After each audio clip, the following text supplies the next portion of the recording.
Hello viewers, Mami TV na left na sandok liba Mami TV Choice ngasisu mayang gidamak puno lakjare. Adomgi host ANJALI Naurim amadi DILPARANI elangbamna ikoknona khurumjari. Taibang sta leiriba aikhoi miyoibagi marakta asibagi laman tondaba kanabu leiribagi. Taibang da khongdarakpa mikup adudagi asibagi laman tonduna laklabani. Achumba makni aikhoi miyoibana hingligai matam khara asida tungi mirol gidamak fidam ningai oiba thabak kharadang tawfam thoktabra. Aikhoi gi pizariba contact number 9233577337 da call tawiraktuna adongi pukning na pamjaba isai amade pukningi warul asu thambigi khudong chaba du pizari. Ahan bage sidi Mami TV na Mami TV Choice ki chatnabi ama oina laibak ningba isai ho ima Manipur koina chatuna thirurabasu nangumbidi fangdoi hairiba isai achina hawdokjage mayam puna taminars.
Hello, Mami TV Choice ni apang bay say kanbiyo. Oh, ay tau zaray se kyam gay dagi nepram ongbi Rosita ma. Oh, apang bay say kanbiyo. Ay na nagsitaza ningi se atiyagi minong film gina. Ragbi thangnana sakpa ko. Phajayda tawado dumta thabiro. Isai do sak ingay da matek amatanga sangthabiram. Konjel sa ang phajaba male. Hatiam saksaning bado ahano thongbugo oi isadi nikpam yawe. Pakat bigano tap na dum sakpiro. Oh. Hazayda Pakayda Junayda Nachon se mai thongda. Listen there again. Isai se yamna artha se yamna khangaga sakpirakpa male yam phajana sakpikre. Hoy yam pamjaba oibe isai yam nuchiba haitare. Mayek se phajaba ningthi paga leibirabo. Isai mayek siga hairugadi yam phajaba yam ningthi jaba ama leibiram gadabo male. Hoy isai aduma haidra sum aina pamjaruba haitare tabada ingna ranbir thaunanaga sakpado ingna yam nuaijaba tabada dumi ngasi ahanba caller su oibire iche haina dum kaujage hoi ise je ngasi na ahanba caller oibani na isai sakpada kitang ikai haigraju isai je phajana saktorakpado ikai na saktorakpadina ena phajathokre Ming leifam thambigre ado akhoi Mami TV choice ki akhoi chatnabi amo oina pawro amtang thamjarake yabibra hoi yae thamjam masina akhoi power poktak se miam da haibadi exam lawjaba nate sije akhoi mang khigadra na pakhatjabadagi mayam su punna saruk yamina duna yokhat mina se haibagi pandam da akhoi masel thamjabani ko thamjara age dade habirone chak tinna babudi mondinna bana hena lummi amuktan ga hana haijara ke koiche chak habiro chak tinna babudi mondinna bana hena lummi hairiba power poktak asigi nunggi oiba wakhalondu ichegi mota kitang thambiyo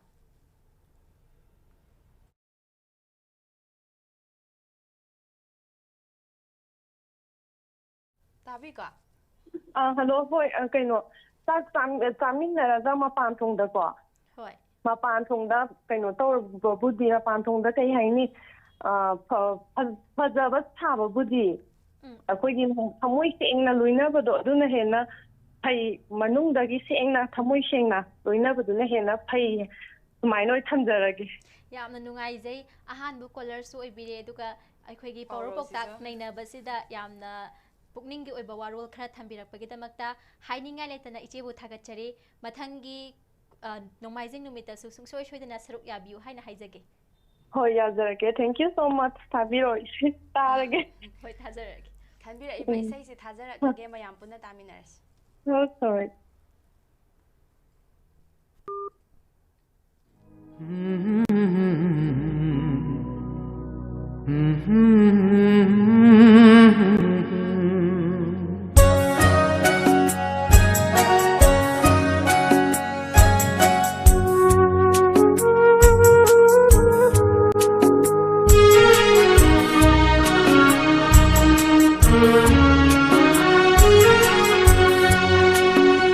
Fajayda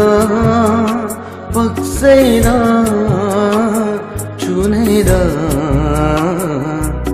na chum se mai thonga Fajayda paksayda chunayda na chum se mai thonga Minglaba thabalgi manganda mai thong thamba henjari murba samlanda na chona tangjari ukningi fauka challe mino loina mitna Fajayda paksayda chunayda na chom se mai thonga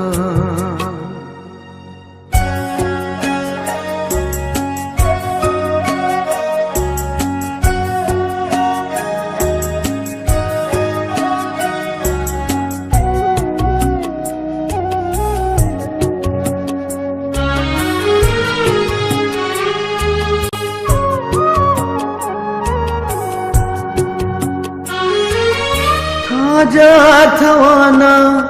wajari choy khine na to leichal se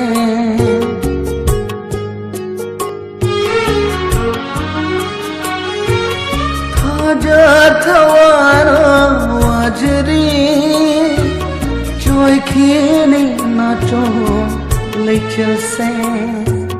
thabal pona chari anege chunaba matauda thamogi mapauso kamle rasilai bi nino tuna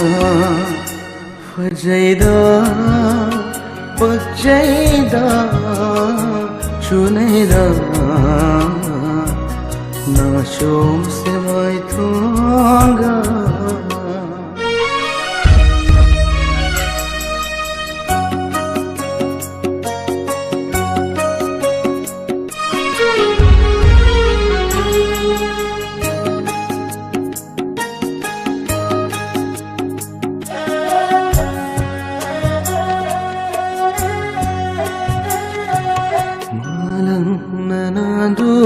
sanari pamona nasum su samlang su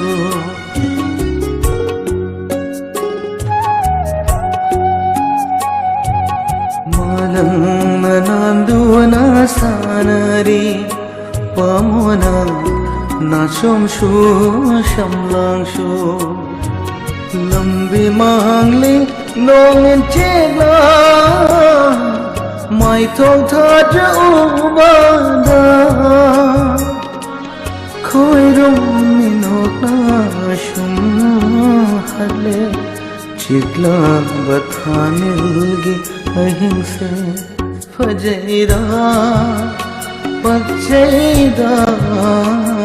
chunaida na shum se mai thonga Bang kabalgi mangara mai thong thambal henjari mura basam langdana chonda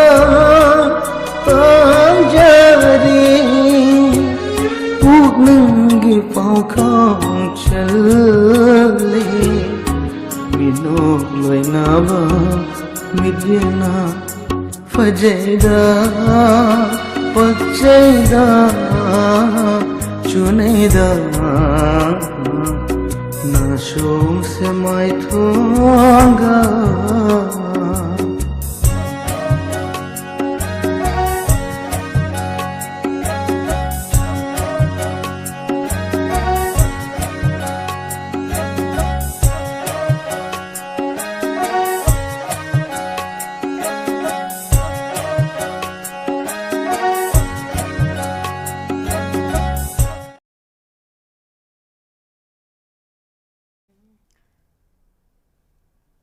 ꯑꯩꯈꯣꯏ ꯃꯤꯑꯣꯏꯕꯒꯤ ꯃꯔꯛꯇ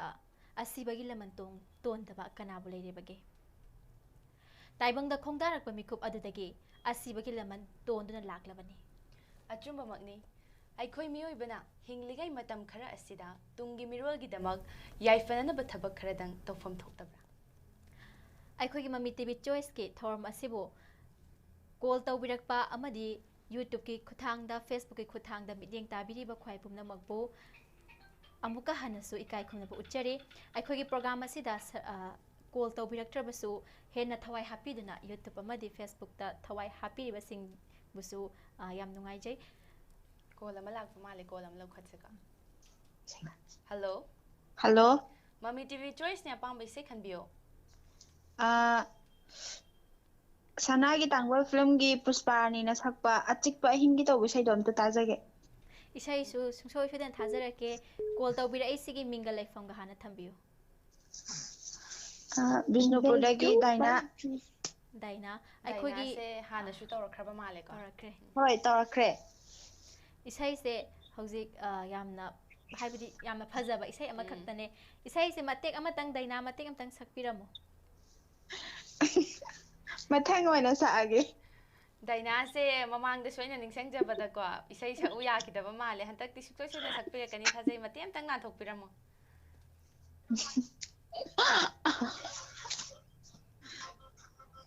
ꯍꯣꯏ ꯃꯇꯦꯛ ꯑꯃꯇꯪ ꯁꯛꯂꯛꯑꯒꯦ ꯍꯣꯏ ꯁꯛꯄꯤꯌꯨ ꯑꯆꯤꯛꯄ ꯑꯍꯤꯡꯒꯤ ꯆꯤꯛꯂꯕ ꯊꯥꯕꯜꯗ ꯅꯨꯡꯁꯤꯕ ꯅꯪꯅ ꯀꯔꯤ ꯋꯥꯔꯧꯔꯤꯕ ꯌꯥꯔꯅꯤ ꯁꯥꯔꯨ ꯁꯛꯑꯒꯦ ꯗꯥꯏꯅꯥ ꯑꯁ ꯌꯥꯝ ꯐꯖꯅ ꯁꯛꯄꯤꯔꯒ ꯀꯩꯒꯤꯅꯣꯕ ꯈꯣꯟꯖꯦꯜꯁꯦ ꯌꯥꯝ ꯄꯥꯝꯃꯨꯕꯤꯔꯤꯁꯦ ꯑꯩꯈꯣꯏꯅ ꯍꯟꯖꯟ ꯍꯟꯖꯟ ꯍꯥꯏꯔꯕ ꯑꯩꯗꯣ ꯏꯁꯥꯅ ꯇꯥꯕꯗꯨꯗꯤ ꯌꯥꯝ ꯐꯖꯗꯦꯕ ꯈꯣꯟꯖꯦꯜꯗꯣ ꯌꯥꯝ ꯍꯩꯅꯗꯦꯕ ꯑꯗꯨꯒꯤ ꯌꯥꯝ ꯐꯖꯩ ꯐꯖꯗꯦꯅ ꯈꯟꯕꯤꯒꯅꯨ ꯌꯥꯝ ꯊꯤꯅ ꯐꯖꯩ Thank you. ꯗꯥꯏꯅꯥꯒꯤ ꯍꯧꯖꯤꯛꯀꯤ ꯏꯁꯩꯗꯣ ꯇꯥꯕꯗ ꯑꯩꯈꯣꯏꯒꯤ ꯕꯂꯥꯒ ꯒꯣꯀꯨꯟꯒ ꯀꯨꯝꯈꯤꯕꯗꯣ ꯕꯂꯥꯒꯤ ꯃꯍꯨꯠꯇ ꯗꯥꯏꯅꯥ ꯑꯣꯏꯅ ꯎꯗ꯭ꯔꯃꯁꯨ ꯃꯁꯛꯇꯣ ꯍꯦꯛ ꯀꯨꯝꯕꯩ ꯋꯥꯈꯜꯗ ꯉꯥꯛꯈꯠꯂꯛꯄ ꯍꯥꯏꯇꯥꯔꯦ ꯌꯥꯝ ꯅꯨꯡꯉꯥꯏꯖꯩ ꯗꯥꯏꯅꯥ ꯑꯩꯈꯣꯏꯒꯤ ꯄ꯭ꯔꯣꯒ꯭ꯔꯥꯝ ꯈꯨꯗꯤꯡꯃꯛꯇ ꯁꯔꯨꯛ ꯌꯥꯕꯤꯕꯒꯤꯗꯃꯛꯇ ꯗꯥꯏꯅꯥꯗꯨꯗꯤ ꯃꯃꯥꯡꯗꯁꯨ ꯀꯣꯜ ꯇꯧꯕꯤꯔꯛꯄꯅꯤꯅ ꯑꯩꯈꯣꯏ ꯃꯃꯤ ꯇꯤꯚꯤ ꯆꯣꯏꯁꯀꯤ ꯆꯠꯅꯕꯤ ꯑꯃ ꯑꯣꯏꯅ ꯀꯣꯂꯔ ꯈꯨꯗꯤꯡꯃꯛꯇ ꯄꯥꯎꯔꯧ ꯄꯥꯎꯇꯥꯛ ꯑꯃꯈꯛ ꯊꯝꯖꯩ Hoi. ꯗꯥꯏꯅꯥꯗꯁꯨ ꯄꯥꯎꯔꯧ ꯄꯥꯎꯇꯥꯛ ꯑꯃꯇꯪ ꯊꯝꯁꯤꯔꯥ ꯀꯔꯝꯕ ꯊꯝꯁꯤꯒꯦ ꯗꯤꯜꯄꯥꯅ ꯑꯄꯥꯝꯕ ꯑꯃ ꯊꯝꯕꯤꯌꯨ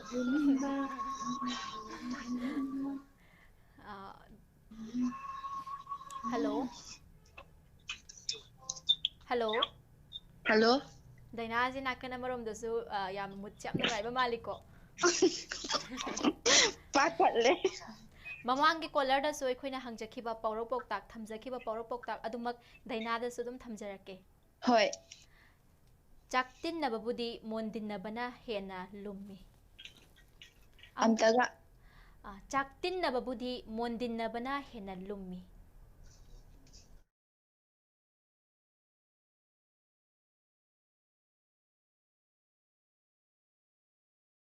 Isada nungaiba adumaina oigadrana khalle. ꯍꯣꯏ ꯌꯥꯝ ꯅꯨꯡꯉꯥꯏꯖꯩ ꯗꯥꯏꯅꯥ ꯑꯩꯈꯣꯏꯅ ꯁꯨꯃꯥꯏꯅ ꯄꯥꯎꯔꯧ ꯄꯥꯎꯇꯥꯛ ꯅꯩꯅꯕꯒꯤ ꯇꯥꯟꯖꯥ ꯑꯃꯈꯛ ꯃꯃꯤ ꯇꯤꯚꯤ ꯆꯣꯏꯁꯇ ꯍꯥꯞꯆꯤꯟꯖꯔꯛꯄꯁꯦ ꯗꯥꯏꯅꯥꯒꯤ ꯋꯥꯈꯜꯂꯣꯟꯗ ꯀꯩ ꯐꯥꯎꯕꯤ Adu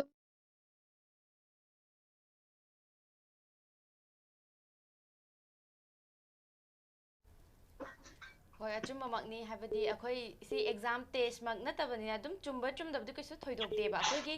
ꯊꯥꯏꯅꯗꯒꯤ ꯂꯩꯖꯔꯛꯂꯕ ꯏꯄꯥ ꯏꯄꯨꯅ ꯊꯝꯕꯤꯔꯝꯕ ꯄꯥꯎꯔꯧ ꯄꯥꯎꯇꯥꯛꯁꯦ ꯌꯣꯛꯈꯠꯆꯅꯕꯒꯤ ꯄꯥꯟꯗꯝꯗ ꯇꯨꯡꯒꯤ ꯃꯤꯔꯣꯜꯗꯁꯨ ꯈꯤꯇꯪ ꯅꯤꯡꯁꯤꯡꯅꯍꯧꯅꯕꯒꯤꯗꯃꯛ ꯑꯩꯈꯣꯏꯅ ꯍꯥꯞꯆꯕꯅꯤꯀꯣ hoi. ꯑꯩꯈꯣꯏ ꯄꯨꯟꯅ ꯁꯔꯨꯛ ꯌꯥꯕꯤꯗ꯭ꯔꯗꯤ ꯑꯩꯈꯣꯏꯅ ꯌꯣꯛꯈꯠꯇ꯭ꯔꯕꯗꯤ ꯑꯩꯈꯣꯏꯒꯤ ꯐꯖꯈ꯭ꯔꯕ ꯄꯥꯎꯔꯧ ꯄꯥꯎꯇꯥꯛꯁꯦ ꯀꯅꯥꯅ ꯂꯥꯛꯑꯒ ꯌꯣꯛꯈꯠꯄꯤꯒꯅꯤ Mane. ꯑꯩꯈꯣꯏꯁꯨ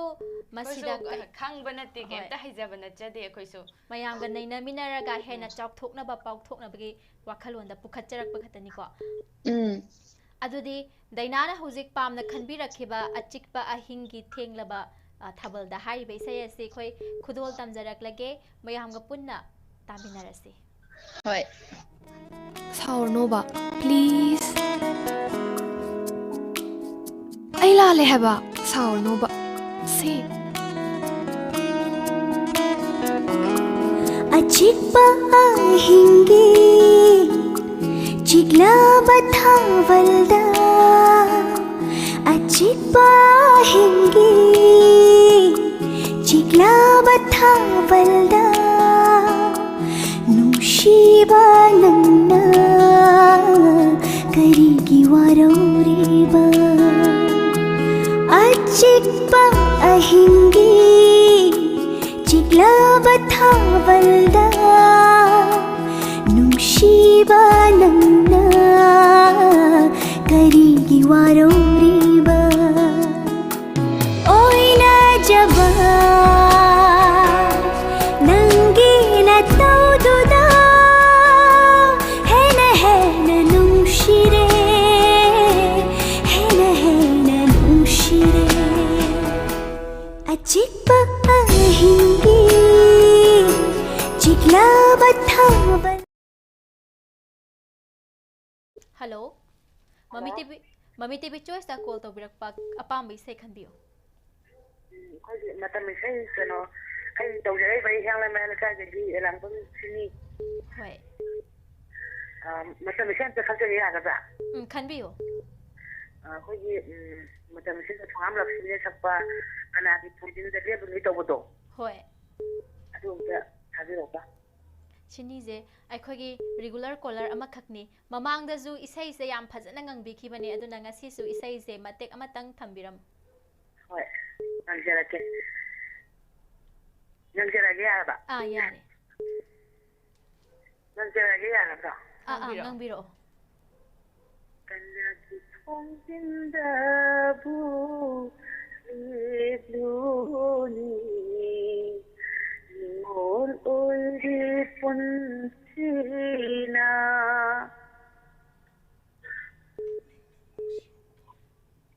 ꯍꯜꯂꯣ ꯏꯁꯩ ꯃꯈꯥ ꯇꯥꯕꯤꯔꯛꯈꯣ ꯁꯦꯗꯣꯡꯗ ꯁꯟꯖꯔꯒꯦ. ꯌꯥꯝ ꯅꯨꯡꯁꯤꯌꯦ ꯏꯁꯩꯁꯦ ꯍꯥꯏꯕꯗꯤ ꯅꯨꯡꯒꯤ ꯋꯥꯈꯜꯂꯣꯟꯁꯦ ꯈꯟꯖꯜꯂꯨꯔꯒꯗꯤ ꯄꯨꯛꯅꯤꯡ ꯌꯥꯝ ꯅꯨꯡꯁꯤꯕ ꯏꯁꯩ ꯑꯃꯅꯦ. ꯍꯣꯏ. ꯑꯗꯣ ꯑꯗꯣ ꯑꯩꯈꯣꯏ ꯇꯥꯕꯤꯅꯤꯡꯕ ꯈꯔ ꯍꯥꯞꯆꯔꯛꯀꯦ ꯌꯥꯒꯗ꯭ꯔꯥ? ꯍꯥꯞꯄꯤꯌꯣ. ꯑꯩꯈꯣꯏꯒꯤ ꯏꯅꯥꯎꯅꯨꯄꯤ ꯁꯄꯅꯥ. ꯍꯣꯏ. ꯑꯗꯒꯤꯗꯤ ꯏꯆꯥꯅꯨꯄꯤ ꯂꯥꯡꯂꯦꯟ, ꯑꯗꯒꯤꯗꯤ ꯏꯅꯥꯎꯅꯨꯄꯤ ꯁꯨꯁꯤꯂꯥ, ꯏꯅꯥꯎꯅꯨꯄꯥ ꯕꯣꯆꯥ ꯔꯣꯃꯦꯟꯗ꯭ꯔꯣ, ꯑꯗꯒꯤꯗꯤ ꯏꯆꯥꯅꯨꯄꯤ ꯀꯩꯅꯣ ꯀꯔꯤ ꯀꯥꯎꯊꯣꯛꯈ꯭ꯔꯦꯅꯦ, ꯕꯦꯜꯁꯣꯅꯥ, ꯁꯤꯅꯦ ꯁꯨꯝ ꯇꯥꯃꯤꯟꯅꯖꯔꯒꯦ. ꯏꯆꯥꯅꯨꯄꯤꯒꯤ ꯃꯤꯡꯗꯣ ꯉꯥꯏꯍꯥꯛꯇꯪ ꯀꯥꯎꯊꯣꯛꯄ ꯃꯥꯜꯂꯦ. ꯑꯝꯇꯒ ꯍꯥꯞꯆꯍꯧꯒꯦ. ꯑꯩꯈꯣꯏꯒꯤ ꯏꯆꯦ ꯌꯥꯝꯅ ꯃꯔꯨ ꯑꯣꯏꯕ ꯑꯃꯈꯛ ꯂꯩꯌꯦꯕ, ꯑꯗꯨꯝꯇꯒ ꯍꯥꯞꯆꯒꯦ. ꯏꯆꯦ ꯑꯩꯈꯣꯏꯒꯤ ꯏꯆꯦ ꯔꯣꯅꯤꯒ ꯑꯝꯇ ꯍꯥꯞꯆꯒꯦ. ꯑꯗꯨꯗꯤ ꯑꯩꯈꯣꯏ ꯇꯥꯕꯤꯅꯤꯡꯕꯁꯦ ꯑꯁꯨꯛꯀꯤ ꯃꯇꯤꯛ ꯌꯥꯝꯃꯦ ꯑꯩꯈꯣꯏꯒꯤ ꯃꯃꯤ ꯇꯤꯚꯤ ꯆꯣꯏꯁꯀꯤ ꯊꯧꯔꯝꯁꯦ ꯌꯥꯝ ꯈꯧꯔꯥꯡꯅ ꯉꯥꯏꯕꯤꯔꯝꯕꯁꯦ.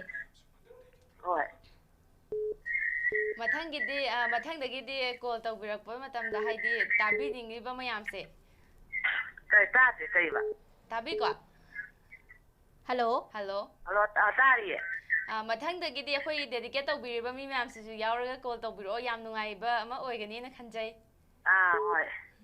ꯑꯗꯣ ꯑꯩꯈꯣꯏꯒꯤ ꯃꯃꯤ ꯇꯤꯚꯤ ꯆꯣꯏꯁꯀꯤ ꯆꯠꯅꯕꯤ ꯑꯃ ꯑꯣꯏꯅ ꯑꯩꯈꯣꯏ ꯄꯥꯎꯔꯧ ꯄꯥꯎꯇꯥꯛ ꯑꯝꯇꯪ ꯊꯝꯖꯔꯛꯀꯦ, ꯌꯥꯕꯤꯕ꯭ꯔꯥ? ꯌꯥꯏꯌꯦ. ꯍꯥꯏꯖꯔꯛꯑꯒꯦꯀꯣ. ꯆꯥꯛꯄꯥꯎꯒ ꯂꯥꯟꯕꯥꯎꯒ ꯆꯥꯛꯄꯥꯎꯅ ꯀꯜꯂꯤ. ꯑꯃꯨꯛꯇꯒ ꯍꯟꯅ ꯊꯝꯖꯔꯛꯀꯦ. ꯆꯥꯛꯄꯥꯎꯒ ꯂꯥꯟꯕꯥꯎꯒ ꯆꯥꯛꯄꯥꯎꯅ ꯀꯜꯂꯤ. ꯍꯧꯖꯤꯛꯀꯤꯗꯣ ꯆꯥꯛꯄꯥꯎꯒ ꯂꯥꯟꯕꯥꯎꯒ ꯀꯅꯥꯅ ꯀꯜꯂꯤ ꯍꯥꯏꯔꯣ? ꯆꯥꯛꯄꯥꯎꯅ ꯀꯜꯂꯤ. ꯍꯥꯏꯗꯤ ꯅꯨꯡꯒꯤ ꯋꯥꯈꯜꯂꯣꯟꯗꯣ ꯈꯤꯇꯪ ꯐꯣꯡꯗꯣꯛꯄꯤꯔꯝꯃꯣ. ꯆꯥꯛꯄꯥꯎꯒ ꯂꯥꯟꯕꯥꯎꯒ ꯀꯅꯥꯅ ꯀꯜꯂꯤ ꯍꯥꯏꯕꯅꯦꯕꯀꯣ? ꯍꯣꯏ, ꯆꯥꯛꯄꯥꯎꯒ ꯂꯥꯟꯕꯥꯎꯒ ꯆꯥꯛꯄꯥꯎꯅ ꯀꯜꯂꯤ ꯍꯥꯏꯕ. ꯆꯥꯛꯄꯥꯎꯒ ꯂꯥꯟꯕꯥꯎꯒꯁꯦ ꯆꯥꯛꯄꯥꯎꯒ. ꯈꯪꯖꯕꯗꯤ ꯅꯠꯇꯦ, ꯑꯩꯒꯤ ꯊꯃꯣꯏꯗ ꯊꯣꯛꯄ ꯈꯔ ꯍꯥꯏꯖꯔꯛꯀꯦꯀꯣ. ꯍꯣꯏ, ꯀꯩꯁꯨ ꯀꯥꯏꯗꯦ, ꯑꯗꯨꯝ ꯊꯝꯕꯤꯌꯨ. ꯑꯩꯈꯣꯏꯒꯤ ꯃꯤꯑꯣꯏꯕꯅ ꯆꯥꯛꯁꯦ ꯌꯥꯎꯗ꯭ꯔꯒꯗꯤ ꯀꯩꯅꯣ ꯇꯧꯗꯦꯗꯅ, ꯀꯩ ꯍꯥꯏꯗꯣꯏꯅꯣ, ꯑꯗꯨ ꯍꯥꯏꯗꯣꯏꯔꯥ ꯈꯪꯗ꯭ꯔꯦ, ꯒ꯭ꯌꯥꯟ ꯑꯝꯇ. ꯀꯩꯁꯨ ꯀꯥꯏꯗꯦ. ꯑꯩꯈꯣꯏꯒꯤ ꯊꯧꯔꯝ ꯑꯁꯤꯗ ꯁꯔꯨꯛ ꯌꯥꯕꯤꯗꯨꯅ ꯊꯧꯔꯝ ꯑꯁꯤꯒꯤ ꯍꯦꯟꯅ ꯀꯩꯅꯣ ꯍꯥꯞꯄꯤꯕꯒꯤꯗꯃꯛꯇ ꯁꯤꯅꯤꯕꯨ ꯍꯥꯏꯅꯤꯡꯉꯥꯏ ꯂꯩꯇꯅ ꯊꯥꯒꯠꯆꯔꯤ. ꯃꯊꯪꯒꯤ ꯂꯥꯛꯀꯗꯧꯔꯤꯕ ꯏꯄꯤꯁꯣꯗ ꯈꯨꯗꯤꯡꯃꯛꯇꯁꯨ ꯁꯔꯨꯛ ꯌꯥꯕꯤꯗꯨꯅ ꯑꯗꯣꯝꯒꯤ ꯗꯦꯗꯤꯀꯦꯠ ꯇꯧꯕꯤꯔꯤꯕ ꯃꯌꯥꯝꯗꯨꯒ ꯄꯨꯟꯅ ꯁꯔꯨꯛ ꯌꯥꯕꯤꯗꯨꯅ ꯍꯦꯟꯅ ꯄꯥꯛꯊꯣꯛ ꯆꯥꯎꯊꯣꯛꯄ ꯄ꯭ꯔꯣꯒ꯭ꯔꯥꯝ ꯑꯃ ꯑꯣꯏꯍꯟꯁꯦꯅ ꯍꯥꯏꯖꯒꯦ. ꯍꯣꯏ. ꯑꯗꯨꯗꯤ ꯁꯣꯏꯗꯅ ꯊꯥꯕꯤꯔꯛꯑꯣꯀꯣ. ꯍꯣꯏ, ꯊꯥꯖꯔꯛꯀꯦ. ꯑꯩꯈꯣꯏꯒꯤ ꯄ꯭ꯔꯣꯒ꯭ꯔꯥꯝ ꯑꯁꯤ ꯃꯌꯥꯝꯗ ꯁꯤꯌꯔ ꯇꯧꯕꯤꯗꯨꯅ ꯃꯌꯥꯝꯁꯨ ꯁꯔꯨꯛ ꯌꯥꯕꯤꯗꯨꯅ ꯍꯦꯟꯅ ꯍꯥꯏꯕꯗꯤ ꯄ꯭ꯔꯣꯒ꯭ꯔꯥꯝ ꯑꯁꯤ ꯁꯔꯨꯛ ꯌꯥꯕꯤꯌꯨ ꯍꯥꯏꯅ ꯍꯥꯏꯖꯒꯦ. ꯍꯣꯏ. ꯊꯝꯖꯔꯒꯦ ꯑꯗꯨꯗꯤ. ꯊꯥꯒꯠꯆꯔꯤ.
Hello, numidangi matam sa ichalan ni Wui kay kuno sari. Ibung busu kurumjari. Ibung dramenda isay ngasi kari isay ta sige. Sa ichalan ni aigi konjen sa targa ming kangira wa haninga yatan punsigi laman tolen na kanjari. Ibung aikoy gi regular caller oibanina ibung gi khonjel se tak taba matamda ibung dramenda oirangani haina kona khanbini. Hoi. Mani ai kyang mi ge film kum do dharmenda hawum ni sa ami. ꯑꯩꯈꯣꯏꯒꯤ ꯃꯥꯡꯁꯤꯗ ꯏꯕꯨꯡꯁꯦ ꯆꯣꯡꯊꯣꯔꯛꯄꯗꯧꯅ ꯇꯧꯋꯦꯀꯣ ꯏꯕꯨꯡꯒꯤ ꯈꯣꯟꯖꯦꯜꯁꯦ ꯇꯥꯕ ꯃꯇꯝꯗ ꯀꯝꯗꯧ ꯕꯥꯎꯇꯒ ꯏꯕꯨꯡꯒꯤ ꯈꯣꯟꯖꯦꯜꯁꯦ ꯇꯥꯕ ꯃꯇꯝꯗ ꯑꯩꯈꯣꯏꯒꯤ ꯃꯥꯡꯁꯤꯗ ꯂꯥꯛꯑꯕꯗꯧꯅ ꯍꯥꯏꯗꯤ ꯏꯕꯨꯡꯒꯤ ꯁꯛꯁꯤ ꯆꯣꯡꯊꯣꯔꯛꯄꯩ ꯇꯥꯏꯞꯇ ꯈꯟꯖꯩꯌꯦꯕ ꯃꯥꯅꯦ ꯑꯗꯣ ꯑꯩꯅꯁꯨ ꯑꯦꯁꯦꯜ ꯑꯅꯤꯁꯤ ꯍꯦꯛ ꯎꯕꯒ ꯑꯩꯁꯤꯕꯨ ꯉꯁꯤꯁꯦ ꯁꯟꯗꯦ ꯅꯣꯡꯃꯥꯏꯖꯤꯡ ꯑꯣꯏꯅ ꯄꯨꯡ 7ꯁꯤꯕꯨ ꯀꯔꯝ ꯀꯥꯟ ꯇꯥꯗꯣꯏꯅꯣ ꯉꯁꯥꯏꯗꯤ ꯌꯦꯡꯖꯀꯥꯟꯗ ꯏꯆꯜ ꯑꯅꯤꯒꯤ ꯁꯛꯐꯝ ꯃꯥꯏꯊꯣꯡ ꯎꯕ ꯀꯥꯟꯗ ꯑꯇꯩ ꯆꯦꯅꯤꯅ ꯍꯣꯡꯕ ꯉꯝꯗꯉꯩ ꯑꯩ ꯏꯁꯩ ꯁꯨꯝ ꯈꯟꯖꯔꯝꯃꯒ ꯏꯆꯜ ꯑꯅꯤ ꯉꯥꯛꯇꯪ ꯋꯥꯔꯤ ꯃꯇꯦꯡ ꯁꯥꯖꯔꯝꯕꯗ ꯑꯩꯈꯣꯏ ꯆꯥꯛ ꯏꯟꯖꯥꯡꯒ ꯆꯥꯕ ꯌꯥꯒꯗꯧꯕ ꯃꯪꯒꯗꯤ ꯅꯨꯡꯉꯥꯏꯗꯧ ꯃꯥꯜꯂꯦꯅ ꯁꯨꯝ ꯇꯧꯖꯔꯛꯄ ꯍꯥꯏꯇꯥꯔꯦ ꯏꯆꯜ ꯑꯣꯟꯊꯣꯛꯅ ꯂꯦꯝꯈ꯭ꯔꯕ ꯑꯣꯟꯊꯣꯛꯅ ꯃꯒꯨꯟ ꯂꯩꯈ꯭ꯔꯕ ꯍꯥꯏꯇꯥꯔꯦꯅꯦ ꯏꯆꯜ ꯑꯅꯤꯁꯦ ibungse kiba amdi yaramdaw male. ꯅꯠꯇꯦ ꯆꯝꯅ ꯂꯦꯝꯕ ꯑꯗꯣ ꯊꯣꯏꯗꯣꯛꯅ ꯃꯥꯏꯊꯣꯡꯗꯨꯗ ꯅꯥꯄꯜ ꯌꯥꯎꯗꯕ ꯏꯆꯝ ꯆꯝꯖꯕ ꯑꯩꯈꯣꯏ ꯀꯩ ꯍꯥꯏꯇꯥꯔꯦ ꯃꯩꯇꯩ ꯆꯅꯨꯗꯣ ꯍꯦꯛ ꯊꯣꯛꯄ ꯍꯥꯏꯇꯥꯔꯦꯅꯦꯀꯣ Ibungnasu pangtha thagat ꯄꯪꯊꯥ pire. ꯊꯥꯒꯠꯄꯤꯔꯦ ꯌꯥꯝ ꯍꯦꯟꯃꯟꯈ꯭ꯔꯦꯀꯣ ꯊꯥꯒꯠꯄꯁꯦ ꯑꯩꯈꯣꯏꯅ ꯋꯥꯠꯍꯧꯔꯦ Makha taba wari sanadringai mangoinana aikoi ibungna pahamna khanbirakpa isaidu hana thambiyu. ꯑꯁ ꯑꯗꯣ ꯑꯩꯗꯤ ꯑꯍꯜꯅꯕꯨꯗꯤ ꯁꯛꯄꯤꯔꯝꯒꯅꯤ ꯑꯗꯨꯒ ꯅꯍꯥꯟ ꯑꯃꯨꯛ ꯁꯛꯄ ꯑꯩꯈꯣꯏꯒꯤ ꯏꯁꯩ ꯃꯌꯦꯛꯇꯨꯕꯨꯗꯤ ꯁꯨꯔꯕꯨꯗꯤ ꯆꯞ ꯃꯥꯟꯅꯕ ꯑꯩꯈꯣꯏꯒꯤ ꯅꯥꯎꯕꯣꯏꯅ ꯁꯛꯄ ꯈꯪꯅꯗ꯭ꯔꯤꯉꯩ ꯎꯀꯤ ꯅꯣꯡꯃ ꯇꯧꯕꯗꯣ ꯇꯥꯖꯅꯤꯡꯕ ꯑꯣ ꯌꯥꯝ ꯐꯖꯕ ꯏꯁꯩꯅꯦ ꯈꯪꯅꯗ꯭ꯔꯤꯉꯩ ꯎꯈꯤ ꯅꯣꯡꯃ ꯇꯧꯕꯗꯣ ꯍꯣꯏ ꯑꯗꯣ ꯏꯕꯨꯡ ꯏꯁꯩꯁꯦ ꯃꯇꯦꯛ ꯑꯃꯇꯪ ꯉꯪꯕꯤꯔꯝꯃꯨꯅꯦ ꯑꯁ ꯃꯗꯨꯗ ꯑꯩꯅꯒ ꯆꯧꯗ ꯍꯧꯖꯤꯛ ꯂꯧꯁꯤꯡ ꯃꯇꯝꯅꯤ ꯀꯅꯥꯒꯨꯝꯕ ꯑꯩꯈꯣꯏꯒꯤ ꯁꯣꯔꯣꯛꯇꯒ ꯀꯩꯅꯣ ꯇꯧꯕ ꯑꯩꯈꯣꯏꯒꯤ ꯁꯪꯒꯣꯜꯗ ꯐꯖꯅ ꯄꯨꯟꯁꯤꯜꯍꯧꯗꯕ ꯁꯟ ꯊꯧꯔꯤꯗꯨ ꯅꯥꯟꯊꯣꯛꯑꯒ ꯃꯤ ꯂꯧꯕꯨꯛꯇ ꯆꯪꯉꯗꯨ ꯋꯥ ꯊꯣꯛꯅꯔꯣꯏꯗ꯭ꯔꯣ ꯏꯆꯜ Kaim kaide ꯀꯩꯁꯨꯝ ꯀꯥꯏꯗꯦ koi tan tanaraga phajajani moisu ngamnaba. ꯑꯗꯨꯃꯛ ꯍꯣꯏ ꯑꯗꯨ ꯀꯩꯅꯣ ꯍꯣꯏ ꯑꯩꯁꯨ ꯃꯁꯤ ꯅꯨꯄꯥꯁꯤ ꯏꯁꯩꯗ ꯄꯪꯈꯜꯗ ꯈꯜꯂꯤ ꯅꯣꯡꯇꯁꯨ ꯁꯨꯔ ꯃꯇꯦꯡꯁꯨ ꯉꯪꯕꯤꯔꯝꯗꯦ ꯍꯥꯏꯇꯥꯔꯦ ꯑꯩꯕꯨ ꯍꯌꯦꯡ ꯂꯥꯏꯔꯩꯄꯥꯛꯇ ꯑꯃꯨꯛ ꯏꯆꯜ ꯑꯅꯤꯅ ꯑꯃꯨꯛ ꯑꯩꯈꯣꯏ ꯏꯁꯩ ꯊꯧꯔꯛ ꯇꯥꯔꯦ ꯃꯇꯦꯡꯁꯨ ꯉꯪꯖꯔꯝ ꯇꯥꯔꯦꯅꯦ Hoi ngangbiramo. ꯈꯪꯅꯗ꯭ꯔꯤꯉꯩ ꯎꯈꯤ ꯅꯣꯡꯃ ꯃꯃꯥꯡꯉꯩꯒꯤ ꯅꯨꯡꯒꯥꯜ ꯑꯃ ꯑꯩ ꯀꯥꯎꯈ꯭ꯔꯦ ꯏꯆꯦ Yamna nungaina ta thowa kan tari kansida phathadatkhre. ꯍꯣꯏ ꯈꯤꯇꯪ ꯁꯥꯡꯅ ꯑꯩ ꯉꯪꯕꯤꯔꯗꯤ ꯌꯥꯝ ꯃꯊꯪꯒꯤ ꯁꯟꯗꯦ ꯅꯨꯡꯉꯥꯏꯖꯒꯅꯤ ꯅꯦꯛꯁ ꯁꯟꯗꯦꯗꯨꯗ ꯑꯩ ꯏꯁꯩ ꯑꯃꯈꯛ ꯑꯩꯈꯣꯏꯒꯤ ꯃꯃꯥꯡꯗꯁꯨ ꯍꯥꯏꯖꯈꯤꯕꯅꯦ ꯑꯩ ꯊꯕꯛꯁꯤꯗ ꯍꯦꯛꯇ ꯀꯥꯎꯊꯣꯛꯈꯤꯕ ꯑꯗꯨ ꯅꯨꯃꯤꯠꯁꯦ ꯑꯩꯈꯣꯏꯒꯤ ꯄꯨꯡ ꯇꯥꯔꯀꯥꯟꯗ ꯍꯦꯛꯇ ꯅꯤꯡꯁꯤꯡꯉꯛꯄ ꯃꯊꯪꯗ ꯁꯨꯡꯁꯣꯏ ꯁꯣꯏꯗꯅ ꯑꯩ ꯑꯩꯈꯣꯏꯒꯤ ꯐꯥꯔꯁ ꯑꯟꯇꯔꯥ ꯑꯣꯏꯁꯨ ꯉꯪꯕ ꯌꯥꯅꯕ ꯑꯩ ꯄ꯭ꯔꯤꯄꯦꯌꯔ ꯇꯧꯖꯔꯝꯃꯒꯦ ꯏꯆꯜꯅꯤ ꯃꯊꯪꯒꯤ ꯄꯨꯡ 7ꯇꯗꯤ ꯁꯨꯡꯁꯣꯏ ꯁꯣꯏꯗꯅ ꯏꯁꯩꯁꯦ ꯈꯤꯇꯪ ꯁꯥꯡꯅ ꯉꯪꯕꯤꯅꯕ ꯏꯕꯨꯡ ꯏꯁꯩꯗꯣ ꯐꯥꯗꯣꯛꯄꯤꯔꯒ ꯂꯩꯕꯤꯔꯝꯃꯣ ꯍꯣꯏ ꯑꯗꯨꯝꯁꯨ ꯑꯩ ꯁꯣꯏꯗꯅ ꯑꯩ ꯄ꯭ꯔꯤꯄꯦꯌꯔ ꯇꯧꯖꯔꯝ ꯂꯣꯏꯅꯅ ꯑꯩꯅ ꯏꯆꯜ ꯑꯅꯤꯗ ꯍꯪꯖꯍꯧꯒꯗꯕ ꯑꯃꯈꯛ ꯂꯩꯖꯔꯤꯌꯦ Hoi haibiyu. ꯑꯩꯈꯣꯏꯒꯤ ꯀꯩꯅꯣꯁꯤ ꯃꯔꯨ ꯑꯣꯏꯅ ꯑꯍꯥꯟꯕꯗ ꯀꯣꯏꯁꯟꯁꯤꯅ ꯏꯆꯜ ꯁꯤꯒꯤ ꯃꯃꯤ ꯇꯤꯚꯤꯒꯤ ꯏꯁꯇꯨꯗꯤꯑꯣꯗ ꯀꯥꯏꯗ ꯂꯩꯕꯤꯒꯦ ꯂꯣꯏꯅꯅ ꯑꯗꯒꯤ ꯀꯩꯒꯨꯝꯕ ꯑꯩꯈꯣꯏ ꯂꯥꯛꯑꯒꯅ ꯄꯨꯡ ꯀꯌꯥꯗꯒꯤꯅ ꯀꯌꯥꯐꯧ ꯑꯗꯒꯤ ꯏꯆꯜꯒꯤ ꯁꯤꯒꯤ ꯅꯝꯕꯔꯁꯤꯗ ꯑꯩꯈꯣꯏ ꯂꯥꯟ ꯈꯔ ꯂꯧꯖꯔꯛꯄ ꯌꯥꯒꯗ꯭ꯔꯥ ꯍꯥꯏꯕꯒꯤ ꯃꯔꯝꯁꯤꯅ ꯑꯩꯈꯣꯏ ꯁꯤꯡꯒꯔ ꯑꯩꯈꯣꯏꯒꯤ ꯌꯥꯝꯅ ꯀꯩꯅꯣ ꯇꯧꯕꯗꯤ ꯅꯠꯇꯦ ꯑꯩꯈꯣꯏꯒꯤ ꯁꯨꯝ ꯔꯦꯗꯤꯑꯣꯗ ꯍꯧꯖꯈꯤꯕ ꯍꯧꯖꯤꯛꯄꯨꯗꯤ ꯃꯥ ꯏꯁꯩ ꯈꯔꯕꯨꯗꯤ ꯂꯩꯖꯕ ꯑꯗꯨꯒꯤ ꯏꯁꯩ ꯄꯤꯁꯟꯕꯒꯤ ꯇꯟꯖꯥ ꯑꯃꯈꯛ ꯂꯧꯖꯕ ꯌꯥꯒꯗ꯭ꯔꯥ ꯌꯥꯏ ꯏꯕꯨꯡ ꯀꯩꯁꯨ ꯀꯥꯏꯗꯦ ꯑꯩꯈꯣꯏꯒꯤꯗꯤ 24/7 ꯊꯕꯛ ꯇꯧꯖꯕꯅꯤ ꯃꯦꯗꯤꯌꯥ ꯑꯣꯏꯕꯅꯤꯅ ꯑꯗꯨꯅ ꯏꯕꯨꯡꯅ ꯑꯩꯈꯣꯏꯒꯤ ꯂꯥꯛꯅꯤꯡꯕ ꯃꯇꯝꯗ ꯍꯥꯏꯕꯗꯤ ꯃꯦꯗꯤꯌꯥ ꯑꯣꯏꯕꯅꯤꯅ ꯏꯕꯨꯡꯅ ꯂꯥꯛꯅꯤꯡꯕ ꯃꯇꯝꯗ ꯂꯥꯛꯄꯤꯔꯒ ꯑꯩꯈꯣꯏ ꯋꯥꯔꯤ ꯋꯥꯇꯥꯏ ꯁꯥꯟꯅꯁꯤ ꯑꯗꯣ ꯁꯤꯒꯤ ꯏꯁꯇꯨꯗꯤꯑꯣꯗꯤ ꯀꯥꯏꯗ ꯑꯩꯈꯣꯏ ꯀꯔꯥꯏꯋꯥꯏꯗ ꯂꯦꯡꯖꯔꯛꯎꯒꯦ ꯀꯃꯥꯏꯅ ꯇꯧꯅꯤ ꯑꯩꯈꯣꯏꯒꯤꯁꯦ ꯑꯟꯗ꯭ꯔꯣ ꯄꯥꯔꯀꯤꯡꯗ ꯂꯩꯖꯕꯅꯦꯕ ꯒꯣꯕꯤꯟꯗꯖꯤ ꯇꯦꯝꯄꯜꯗꯣ ꯍꯣꯏ ꯑꯗꯨꯗ ꯃꯃꯤ ꯇꯤꯚꯤ ꯊꯥꯔ ꯂꯩꯕꯤꯕ꯭ꯔꯥ ꯃꯃꯤ ꯇꯤꯚꯤꯅ ꯆꯥꯎꯅ ꯁꯥꯏꯟꯕꯣꯔꯗ ꯊꯦꯠꯂꯒ ꯂꯩꯕꯅꯦ ꯑꯗꯨ ꯁꯤꯒꯤ ꯀꯟꯇꯦꯛ ꯅꯝꯕꯔ ꯁꯤꯒꯤ ꯅꯝꯕꯔꯁꯦ ꯑꯗꯨꯝ ꯇꯧꯖꯔꯛꯄ ꯌꯥꯒꯗ꯭ꯔꯥ ꯌꯥꯅꯤ ꯁꯤꯒꯤ ꯅꯝꯕꯔꯁꯤꯗ ꯑꯗꯨꯝ ꯀꯣꯜ ꯇꯧꯕꯤꯔꯛꯑꯣ ꯑꯗꯨꯝ ꯏꯕꯨꯡꯅ ꯁꯪꯕ ꯃꯇꯝꯗ ꯇꯧꯕꯤꯅꯤꯡꯕ ꯃꯇꯝꯗ ꯍꯦꯛꯇ ꯇꯧꯕꯤꯔꯛꯑꯣ ꯀꯩꯁꯨ ꯀꯥꯏꯗꯦ ꯍꯣꯏ ꯑꯩꯈꯣꯏꯒꯤ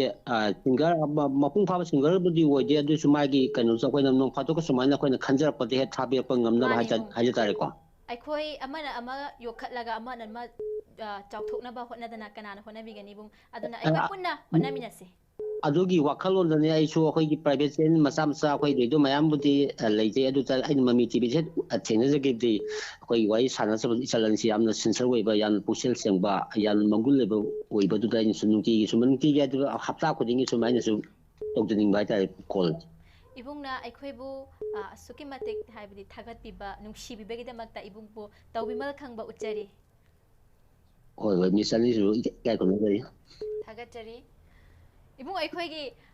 ibungda thamningba wahai amatangdi leire aina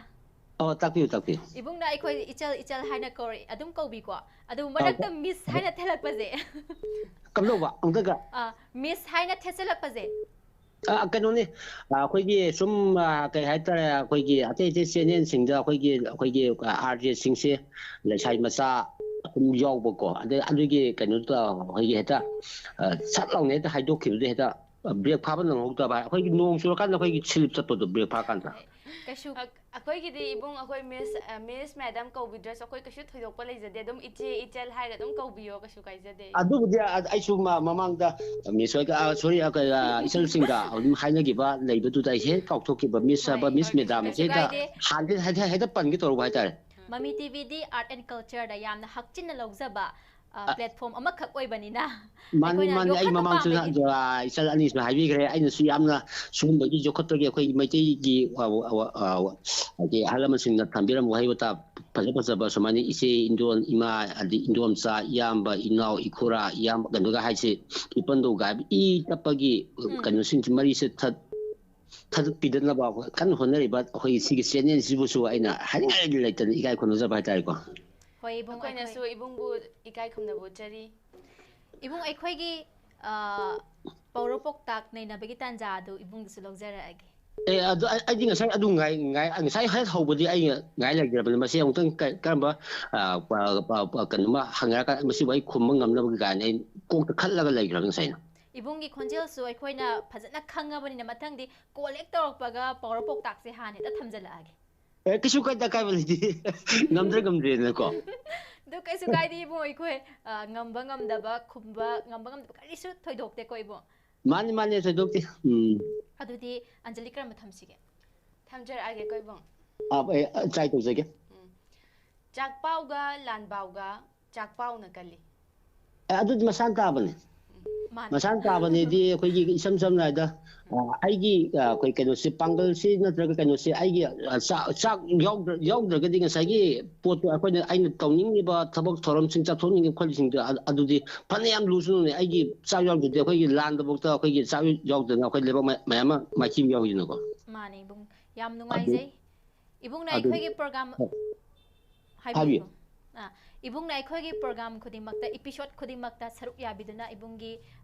tawimal su kaujaroi adudi ibung na pam na khanbirak pa isai asi khoi khudol tamjarak lage mayam ga punna taminarasi Tagasari jalani bu puntin nim sangba anai yaudana kuina pa khoi gi hingba ali ngamu obi on hajar ibung busu oibiu Ningsing bana nungai halli numit kuding di khandari asham halli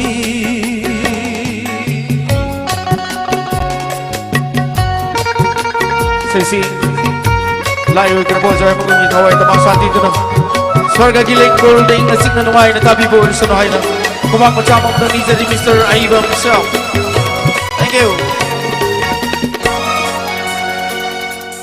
Inarare sa kanaragong mangkiba mangchumli mangfaunari kangdeng tamoy se inautan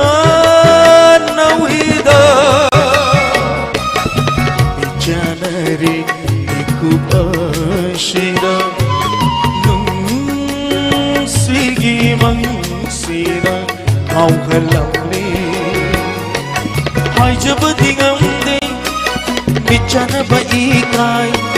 kau rakuni pinjagini khangna dringai ukinu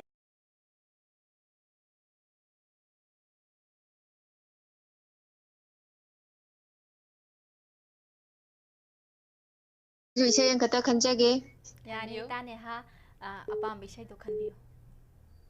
ꯑꯩꯈꯣꯏ ꯂꯤꯛꯂꯥꯏꯒꯤꯅꯦ ꯐꯖꯕꯒꯤ ꯍꯧꯔꯛꯐꯝꯅꯤ ꯅꯪꯗꯤꯅ ꯇꯧꯕ ꯏꯁꯩꯗꯣ ꯁꯣꯔꯤꯅꯦ ꯔꯟꯕꯤꯔꯅꯦ ꯔꯥꯖꯨꯅꯦ ꯇꯧꯔ ꯁꯛꯄ ꯏꯁꯩꯗꯣ ꯑꯗꯨꯝ ꯈꯛꯇ ꯇꯥꯖꯒꯦ. ꯑꯁ ꯏꯁꯩꯗꯣ ꯈꯪꯉꯥꯏ ꯍꯥꯏꯔꯛꯄꯗ ꯑꯩ ꯈꯪꯁꯛ ꯁꯛꯅꯤꯡꯉꯛꯄ ꯑꯣꯏꯅ ꯐꯥꯎꯖꯔꯛꯄꯗꯣ ꯑꯗꯨꯕꯨ ꯑꯩ ꯁꯛꯇ꯭ꯔꯤꯉꯩꯗ ꯏꯇꯥꯅꯦ ꯍꯥꯟꯅ ꯑꯣꯏꯅ ꯁꯛꯄꯤꯔꯛꯑꯣ. ꯍꯣꯏ ꯃꯇꯦꯡ ꯈꯛꯇꯪ ꯀꯩꯅꯣ ꯇꯧꯖꯒꯦ. ꯐꯖꯕꯒꯤ ꯍꯧꯔꯛꯐꯝꯅꯤ ꯅꯪꯗꯤ ꯅꯨꯡꯁꯤꯕꯒꯤ ꯇꯤꯟꯐꯝꯅꯤ ꯅꯪꯗꯤ ꯇꯥꯏꯕꯪ ꯀꯅꯥꯅ ꯁꯩꯊꯥꯗꯨꯅꯁꯨ ꯆꯥꯡꯗꯝꯅꯐꯝ ꯂꯩꯔꯔꯣꯏ. ꯁꯤꯗ ꯌꯥꯖꯔꯒꯦ. 이사이제 ꯌꯥꯝ ꯐꯖꯅ ꯁꯛꯇꯣꯛꯈ꯭ꯔꯦ ꯑꯗꯣ ꯁꯤꯡꯒꯔꯒ ꯑꯣꯏꯔꯝꯃꯁꯨ ꯑꯗꯨꯝ ꯌꯥꯕꯖꯥꯠꯅꯤꯀꯣ. ꯑꯧ ꯅꯥꯀꯜꯗꯒꯤ ꯏꯆꯥ ꯅꯨꯄꯤ ꯑꯣꯏꯗꯣꯏ ꯃꯥꯜꯂꯦ ꯑꯧꯅ ꯍꯥꯏꯔꯛꯏꯁꯦ. ꯑꯧ ꯃꯥꯅꯤ. ꯌꯥꯝ ꯅꯨꯡꯉꯥꯏꯖꯩ ꯏꯇꯥꯗꯨꯗꯤ ꯍꯜꯂꯣ. ꯆꯥꯊꯕꯤꯅ ꯏꯁꯩ ꯁꯛꯀꯦ ꯍꯥꯏꯔ? ꯏꯁꯩ ꯁꯛꯀꯦ ꯍꯥꯏꯅꯣ? ꯍꯜꯂꯣ. ꯉꯁꯥꯏꯗꯒꯤ ꯑꯩ ꯀꯣꯜ ꯇꯧꯔꯝꯕꯁꯤꯗ ꯃꯥꯁꯨ ꯃꯃꯥ ꯑꯩ ꯑꯣꯏꯅ ꯏꯁꯩ ꯁꯛꯀꯦꯌꯦ. ꯑꯩꯅ ꯁꯣꯏꯔꯗꯤ ꯃꯤ ꯃꯌꯥꯝ ꯇꯥꯕꯅꯤꯅ ꯅꯨꯡꯉꯥꯏꯇꯦꯅ ꯍꯥꯏꯕ. ꯀꯩꯁꯨ ꯀꯥꯏꯗꯦ ꯑꯗꯨ ꯃꯊꯪꯒꯤ episodeꯇ ꯅꯦꯍꯥꯒꯤ ꯏꯆꯥꯅꯨꯄꯤꯗꯣ ꯏꯁꯩ ꯐꯖꯕ ꯑꯝꯇꯪ ꯁꯛꯍꯟꯕꯤꯌꯨꯀꯣ. ꯍꯣꯏ ꯁꯛꯍꯟꯖꯔꯛꯀꯦ. ꯌꯥꯝ ꯅꯨꯡꯉꯥꯏꯖꯩ. ꯑꯗꯨꯗꯤ ꯅꯦꯍꯥ ꯑꯩꯈꯣꯏꯒꯤ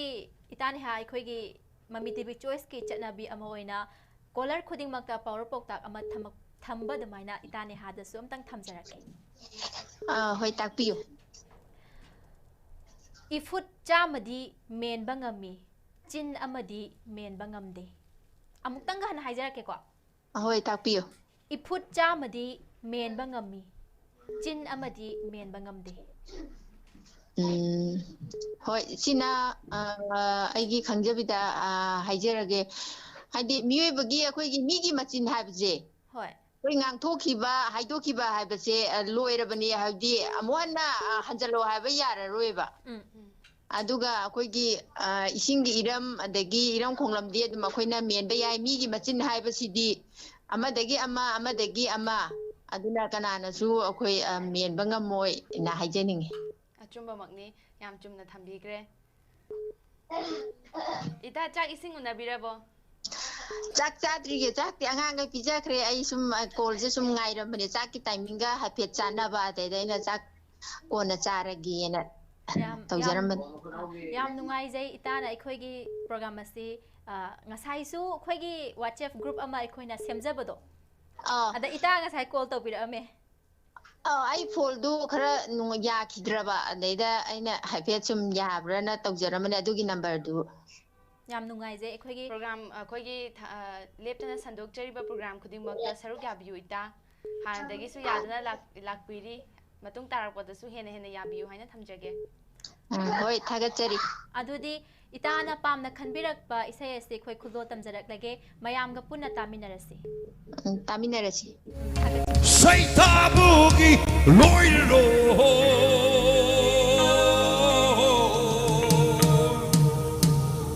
ꯊꯋꯥꯏꯒꯤ ꯄꯣꯊꯥꯐꯝꯅꯤ ꯅꯪꯗꯤ ꯅꯨꯡꯁꯤꯒꯤ ꯌꯦꯠꯇꯥꯐꯝꯅꯤ ꯅꯪꯗꯤ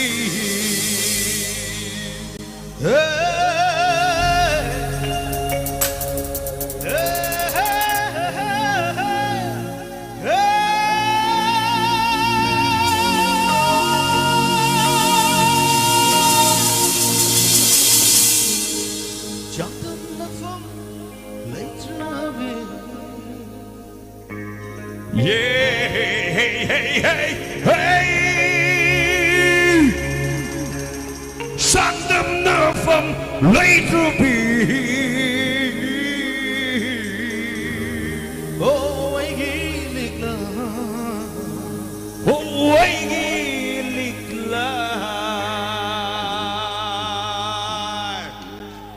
이사이시기 디렉터 미스터 란빌 더나이 더먹다 오고 구방 니저리 호구 구방 구비우 란빌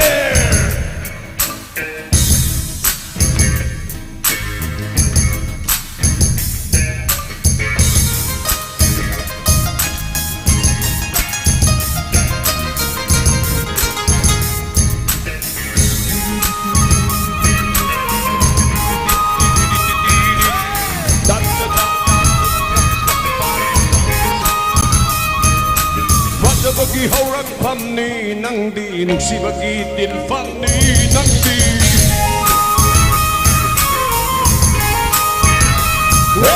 ꯐꯖꯕꯒꯤ ꯍꯧꯔꯛ Mami TV Choice ne apamba isai khanbiyo. Hello, Chabima Anibo Ahamda Ikai Kunabuse. Pabung Santa Buso Koina Koknona Krumjeri.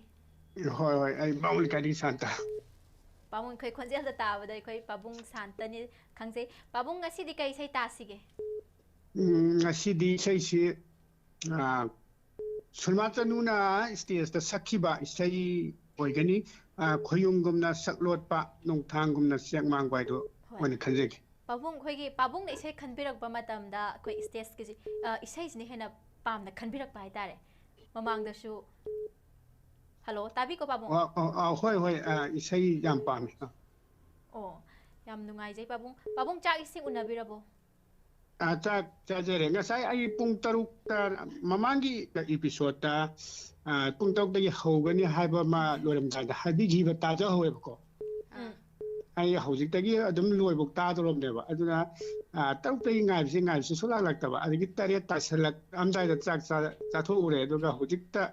loy wa tawjari ni Pabung mamangi do koi pung hantak se pung taruk tagi hauge hana khanjaram bane ado mathangi episode tagi di pung taruk tagi sungsoi soina hauzaragani mamangi do koi kitang soi gi bagi damakta ngakpi gani Pabung na soide ha pung taruk hana tare orambadagi ngasi dang soiba kaute da hoi mathang dagi taruk ta oina ngajaragi Pabung adubu ekhoi program ase Pabung na habdi yam pukning changna ngasai dagi ngai bi bagi damakta soi ko yam nungai jo phaujai hoi Koi do pung taruk makai oi male ko Pabung kitang kenamta semtok jarake pung taruk haibi bado taruk makai oi kadoi ba taruk makai hoi mathangi nomaijing nomitadi Pabung khoi pung taruk makai da sungsoi soidana haujarak lage hoi yam nungai je isai khankre Pabung isai su khankre aduna isai se matek amatang sakpiram sakte haujarage ko hekta hoi haubiro soiraba suba yam ngakpi ga nika entertainment ne khalaga sum saksabani hoi Pabung sakpio khoyungumna saklotpa nong thangumna chek mangba ha thanlen loyumba ha manja pamupa khoyungumna saklotpa singe leirang leisatam taujing hairang haimun pa utsek waya saisatam kumon kumdam lakpada nusa nungodi Tanau re ayadre surse chalo je lotion jaragi yam phajana sakpi ko Pabung yam phajada ba kanoni da entertainment ne khalaga successful mane yam nungai je Pabung mamang da sudum akoina sakpi yu haiba matam da yam phajana ngakta sak loina sakpi khiba ngakta ne Pabung na yam nungai je hoi akoi gi thoram sibu matung tarak pada su hena saruk yabiyu Pabung hoi ya jagan Pabung adu de ekoina color khodi makta thamjaba power poktak adu Pabung da sungasi thamjarage hoi habiro nganu masa ising da ta duna siba hongnade amuktang hana hanjarake Pabung nganu masa ising da ta duna siba hongnade nganu macha ising da ta duna siba hongnade haibani ba hoi Pabung hoi ama nganu haiba simaktabu macha ogi oi mapi oi nganu haiba simaktabu ising da hainaba jibane ba sama kalam ne ba aduna mana manat oibadina sidabane ba ado miyoi ba khoisu ko aigi sinbhamsida tawjaribasi mina su ngamba yai ado aina di hainaja tawjabane ba tuga ma khudimaki haragati magi chanaba hainajaba sinbhamda thabak magi chanana tawrabadi hena phai soiro haibagi adugumba oini khanjaya ichabe ꯌꯥꯝ ꯅꯨꯡꯉꯥꯏꯖꯩ ꯄꯥꯕꯨꯡꯅ ꯑꯩꯈꯣꯏꯒꯤ power ꯄꯥꯎꯇꯥꯛ ꯅꯩꯅꯕꯁꯤꯗ ꯄꯥꯕꯨꯡꯒꯤ ꯑꯣꯏꯕ ꯋꯥꯈꯜꯂꯣꯟ ꯑꯗꯨ ꯈꯤꯇꯪ ꯊꯝꯕꯤꯕꯒꯤꯗꯃꯛꯇ ꯍꯣꯏ ꯍꯣꯏ ꯄꯥꯕꯨꯡ ꯉꯁꯤꯗꯤ ꯄꯨꯛꯅꯤꯡꯒꯤ ꯑꯣꯏꯕ ꯋꯥꯔꯣꯜ ꯊꯝꯕꯤꯅꯤꯡꯕ ꯂꯩꯔꯒꯁꯨ ꯊꯝꯕꯤꯌꯨ ꯍꯣꯏ ꯄꯨꯛꯅꯤꯡꯒꯤ ꯋꯥꯐꯝꯁꯤ ꯑꯃꯗꯤ ꯊꯝꯖꯒꯦ ꯄꯨꯛꯅꯤꯡ ꯋꯥꯐꯝꯁꯤ ꯀꯩꯅꯣꯅꯦ ꯄꯨꯛꯅꯤꯡꯒꯤ ꯋꯥꯐꯝ ngasi kay hoy yamna tena thamjage ngasidi yamna nungaitaba yamna ningamdaba amaga loinana leikhidaba kaya yaurpadagi ko wafam adi pugning wafam oina thamjarakpani jabe madudi aina pakhang oirakpa matamda ko aikhoi bamo lekai ol thumbuthong adagi singjamai thong aina khanglakpada new thumbuthong di leramde pisum thong kasam thong sanjen thong haibasing asi amanba ariba atekpa oirambadagi nauna sarakpa semgalakpa sum haina ko panduna leramba hingongi kesingsu athubada mathang haidok paromda chawkhalakpa oihanbiu haijeri khwadi maru oiriba hingongi case se kuiraba namjin thamba case loinamak natrabasu ayamati kuina haidokdana leibana miyoi khara ahal oiraktuna leikhidaba yaukhre aduna yengdaba yadaba maru oiba khara magi kanodo poinu phanglabadi loishanba yaba case kaya amukta mari linabasina loishananaba amukta honabiu yengshinbiu hanna hajeri thuna haidokpiduna amaga mafam khanghanbiduna nungsinana hingbada sarkarna mateng chauna pangbiu hajeri sidang hajege tena losinjagi sabe yam nungaijai pabungna haibiriba wafam adu mari leinaba singna tabiraga thabakta onthok pirakpa oirsanudadi chabem thagatsai pabungna khanbiriba isei se thajarak adudi mayam puna taminaras hoi thagatsai pabungbu thagatsari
Hello.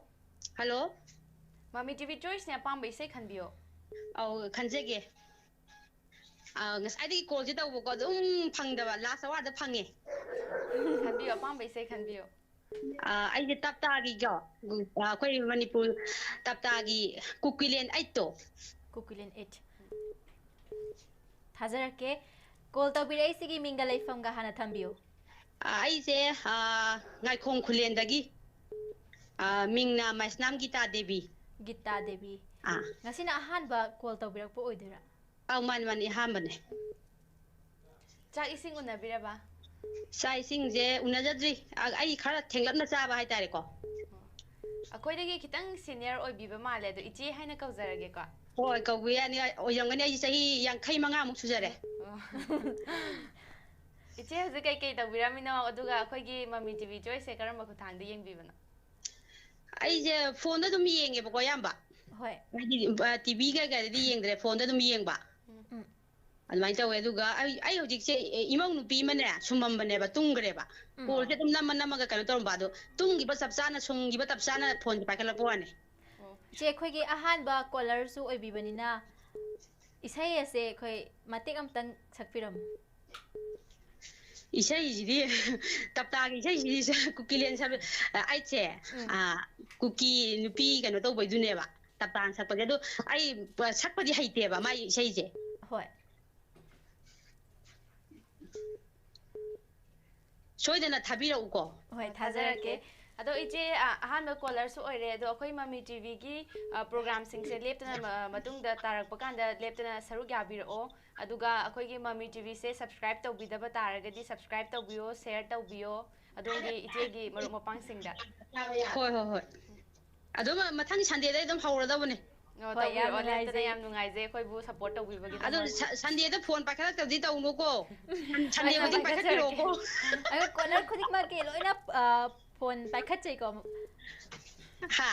Ai khoi paikhat jarake ba. Loina khoi ko loina mo paikhat chai kitang marakta phanghoudaba khotba warong ba yade. Hoi amda thabiro. Hoi. Hello. Last week yengine samakana phone amada mu. Ichi khoi gi caller khudik makta Mami TV Choice ta call tawbir pa khudik makta pawro pok tak nei nabagi tanja ama khak laujai. Maramdi ai khoi gi mut khiga dawraba fajakraba ai khoi gi ipai pusina thambiramba se yokhatning bagi pandam da khoina akhanana hapchaba pawro pok tak ama khakni chumbalan badu tongana thamkhraga madu thoina thoidokte hai tare che sidi ai khoi puna yokhatmina se haibagi pandam da pukhat charakpani adudi iche da su pawro pok tak ama tang thamjarake. Hoi thambiro. Karam thamsige. Adudi ama thamasi ko. Ama thamase.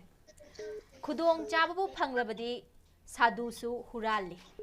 Ayam sumbe dudi. Hoi ipai bunga sina thamambai sabu chummaba khoigi adugu mangaktani ko phajakraba ten takna nungda myam phummaga thambiram bangaktani Paulo jam phajaye. Hoi iche gi sigi nungi wakhalon do kitang thambiram mo iche. Haidi sadu haibasidi sacrifice tawraba punji sacrifice tawraba neba ko amaromda adubu chance bu phangadi haidi Manipur da lairiba huji ki irang situation si matungina si je yamna chanaba haidare ko Manipur akoi gi huji lairiba Manipur iramda Manipur state se chance phangena separate administration taliba kangbu sing sida didi kano tawjage ba haijage ba wari amaromda chance bu phangadi kitang lahoba yardi Kukilen gain thonjili jineba moina hoi aduni ko yam phajaba pawrong ne ngasi thambirai je isai je thoin thabiro kukui masam nupi masam phoi matang ne ban khanjari bi isai je yam pawrong su yam chanana thambira ko aidare iche se khoi gi pen da ba me am su lai biram gani haidi leba ki rang si marak tai che na su yam na khoi gi lai riba situation jiga chana ba isai yam su khanbir e je khoi gi Mami TV Choice da thamjari ba si khoi isai no mai khanba du khtang na te ko pukning gi oiba warol thambining ba lairaga su makhata na thambiyo hoi mathang da khanjara ke mathang da thamjara ke pawro phajaba puthok piro o puthok jara ke che soi dana makha tarak pa program da su saruk yabiyo hoi adudi ichena pamna khanbirak wa Kukilen 8 se khoi thajarak lage tabining mami happening ba lairaga su hapiyo asidi akoi gi maira pabi group hai tare ko hoi ngaikhong Kulen gi maira pabi ayamba loina mak haidi khangtet machi langaga khutta maira paira ka gan kan ko akoi matam du la yam kana thengnagi ba हाइदी खुद खुलाई नंगमई पाइद्रगसु बोम टोप ले याउद्रगसु अखोइगी नुपी ओइबिगी थौना हाइदारे मामा ओइबिगी थौना मचासिंग कन्ननबगी थौना जे सि मयाम पुनम अखोइ गाइखों खुलेनगी मया पाबी पुनमक से सि झापजरगे नाम नुंगाइ थागचरी इचे ने खनबिर इबै सै सि थाजरक लगे मयाम पुन तामिनर्स हो हो thank you yenglibane noigi mai kaida noida tam hallu nok hallu kapli ba ima bu momon mino noida mi phatta long number huran ba kuki tumna halam ko noida tam hallu nok hallu kapli ba ima bu momon mino Loi nam bip patta lâu number huran ma kuki tum na halam ko amat na kiruno sang lat bakan biruno kuki bumilo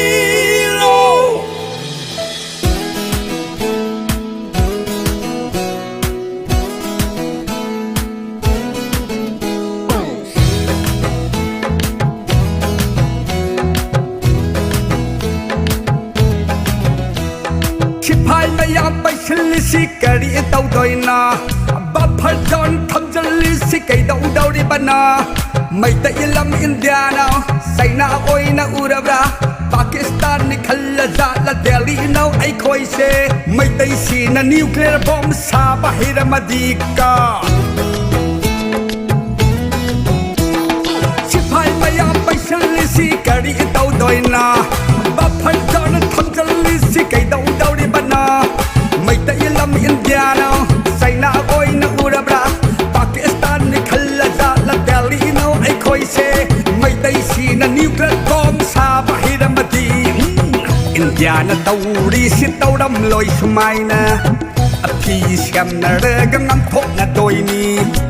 kuki din ni oi na u de mai tai na khong pak na ta ra hat batilai khom de gumbani naga na su hat na ni mai tai na su hat ni kuki ka mai tau dau ni achu da lai ru la naga na su hat na ni mai tai na su hat ni kuki ka mai tau dau ni zu da lai ru la india na tau ri si tau ram loi sumai na ki siam na re gang nam thok na doi ni kuki din ni oi na u de mai tai na khong pak na ta ra hat batilai khom de gumbani sipai mayam bai sil si kari tau goi no hey hey hey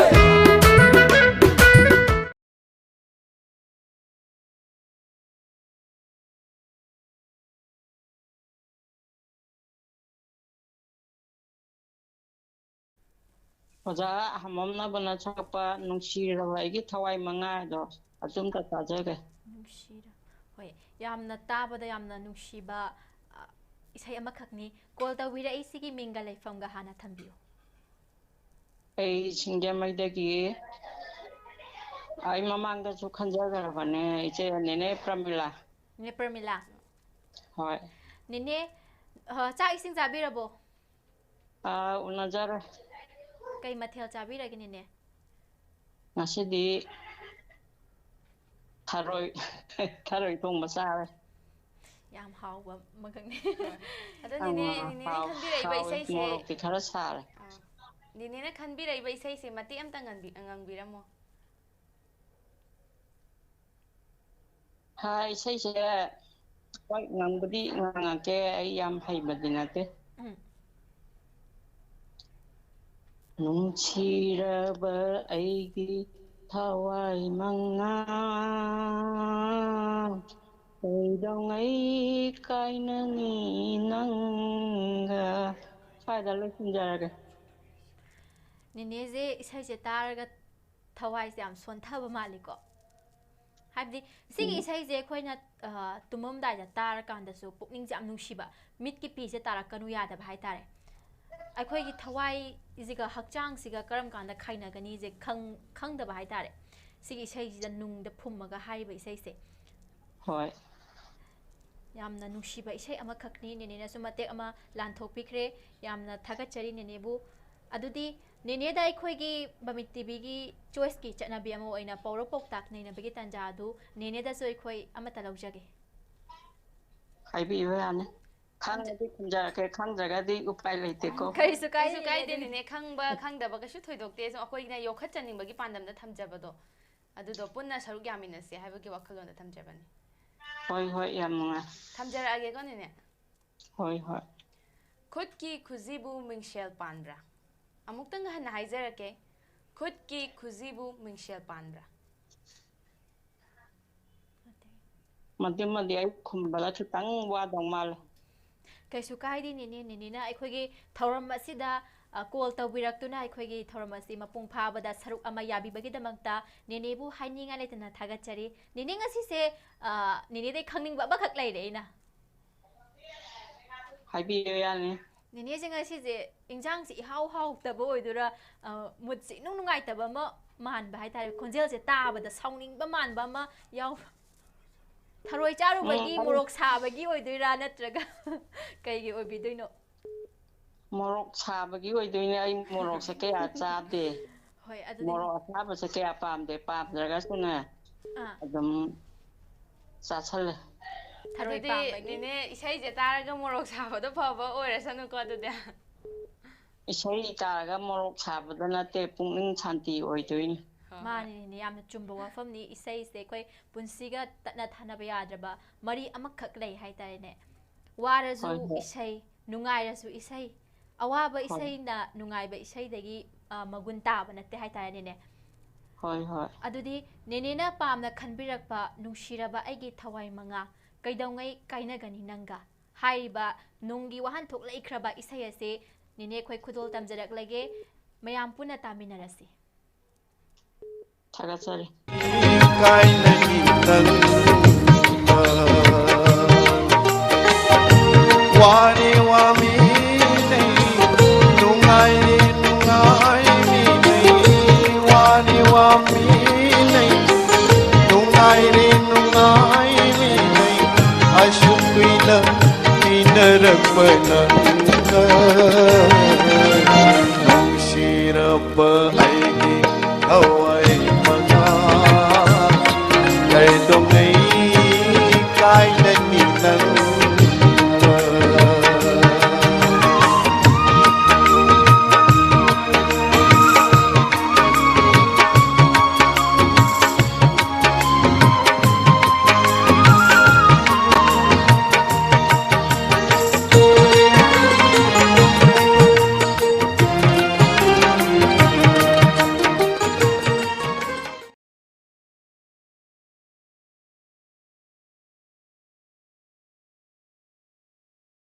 ꯉꯁꯤꯗꯤ ꯀꯨꯀꯤꯂꯦꯟꯒꯤ ꯏꯁꯩꯁꯦ ꯌꯥꯝꯅ ꯈꯟꯕꯤꯔꯛꯏꯀꯣ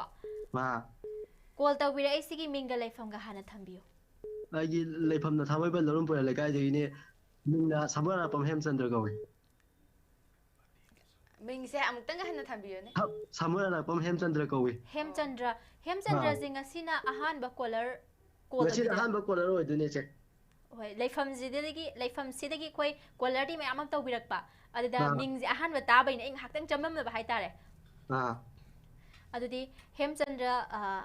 ꯗꯥꯎ ꯌꯥꯝ ꯌꯥꯕ ꯑꯣꯏꯗꯣꯏꯅꯦ ꯑꯔꯣꯏꯕ ꯀꯣꯂꯔꯁꯨ ꯑꯣꯏꯒꯗꯣꯏꯅꯦ ꯑꯗꯨ ꯉꯁꯤꯁꯨ ꯑꯍꯥꯟꯕ ꯐꯪꯕꯅꯦꯅ ꯇꯥꯛꯄꯤꯔꯦ ꯃꯊꯪꯗꯗꯤ ꯑꯍꯥꯟꯕ ꯀꯣꯂꯔ ꯑꯣꯏꯁꯤꯀꯣ ꯃꯊꯪꯗ ꯑꯗꯨꯝ ꯇꯧꯖꯔꯛꯀꯦ ꯏꯆꯦ ꯇꯧꯕꯤꯔꯛꯑꯣ ꯑꯩꯈꯣꯏꯒꯤ ꯄ꯭ꯔꯣꯒ꯭ꯔꯥꯝ ꯈꯨꯗꯤꯡꯃꯛ ꯂꯦꯞꯇꯅ ꯁꯔꯨꯛ ꯌꯥꯕꯤꯌꯨ ꯍꯦꯝꯆꯟꯗ꯭ꯔ ꯍꯧꯖꯤꯛ ꯀꯔꯤ ꯀꯔꯤ ꯍꯣꯠꯅꯕꯤꯔꯤꯒꯦ ꯑꯩꯁꯦ ꯍꯧꯖꯤꯛꯁꯦ ꯑꯐꯪ ꯊꯕꯛ ꯁꯨꯝ ꯁꯨꯔꯤ ꯍꯥꯏꯇꯥꯔꯦ ꯀꯔꯤꯁꯨ ꯀꯥꯏꯗꯦ ꯑꯗꯣ ꯑꯩꯈꯣꯏꯒꯤ ꯃꯃꯤ ꯇꯤꯚꯤ ꯆꯣꯏꯁꯀꯤ ꯄ꯭ꯔꯣꯒ꯭ꯔꯥꯝꯁꯦ ꯀꯔꯝꯕ ꯈꯨꯊꯥꯡꯗ ꯌꯦꯡꯕꯤꯕꯅꯣ ꯍꯥꯏꯗꯤ ꯐꯦꯁꯕꯨꯛꯇ ꯌꯦꯡꯕꯤꯕ꯭ꯔꯥ ꯅꯠꯇ꯭ꯔꯒ ꯌꯨꯇ꯭ꯌꯨꯕꯇ ꯌꯦꯡꯕꯅꯤ ꯑꯗꯨꯗꯤ ꯁꯨꯡꯁꯣꯏ ꯁꯣꯏꯗꯅ ꯑꯩꯈꯣꯏꯒꯤ ꯃꯃꯤ ꯇꯤꯚꯤ ꯁꯕꯁꯀ꯭ꯔꯥꯏꯕ ꯁꯤꯌꯔ ꯇꯧꯕꯤꯔꯝꯃꯣ ꯍꯦꯝꯆꯟꯗ꯭ꯔ ꯑꯩꯈꯣꯏꯒꯤ ꯃꯃꯤ ꯇꯤꯚꯤ ꯆꯣꯏꯁꯀꯤ ꯆꯠꯅꯕꯤ ꯑꯃ ꯑꯣꯏꯅ ꯀꯣꯂꯔ ꯈꯨꯗꯤꯡꯃꯛꯇ ꯊꯥꯏꯅꯗꯒꯤ ꯍꯧꯅ ꯑꯩꯈꯣꯏꯒꯤ ꯏꯄꯥ ꯏꯄꯨꯁꯤꯡꯅ ꯊꯝꯕꯤꯔꯝꯕ ꯄꯧꯔꯧ ꯄꯥꯎꯇꯥꯛ ꯅꯩꯅꯕꯒꯤ ꯇꯥꯟꯖꯥ ꯑꯃꯈꯛ ꯂꯧꯖꯩ ꯍꯦꯝꯆꯟꯗ꯭ꯔꯗꯁꯨ ꯑꯩꯈꯣꯏ ꯊꯝꯖꯔꯛꯀꯦ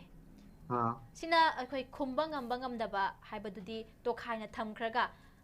ꯑꯩꯈꯣꯏꯅ ꯌꯣꯛꯈꯠꯅꯤꯡꯕꯒꯤ ꯄꯥꯟꯗꯝꯗ ꯊꯝꯖꯔꯛꯄꯅꯤꯀꯣ ꯑꯗꯨꯗꯤ ꯊꯝꯖꯔꯛꯑꯒꯦ ꯌꯥꯕꯤꯕ꯭ꯔꯥ ꯌꯥꯕꯤꯔꯦ ꯀꯣꯠꯄꯨ ꯁꯥꯔꯕꯗꯤ ꯃꯊꯧ ꯃꯔꯥꯏꯅ ꯂꯥꯛꯆꯔꯅꯤ ꯑꯃꯨꯛꯇꯪꯒ ꯍꯟꯅ ꯍꯥꯏꯖꯔꯛꯀꯦ โกดปูสารบดีมาเท่าเมื่อไรในหลักเจริญ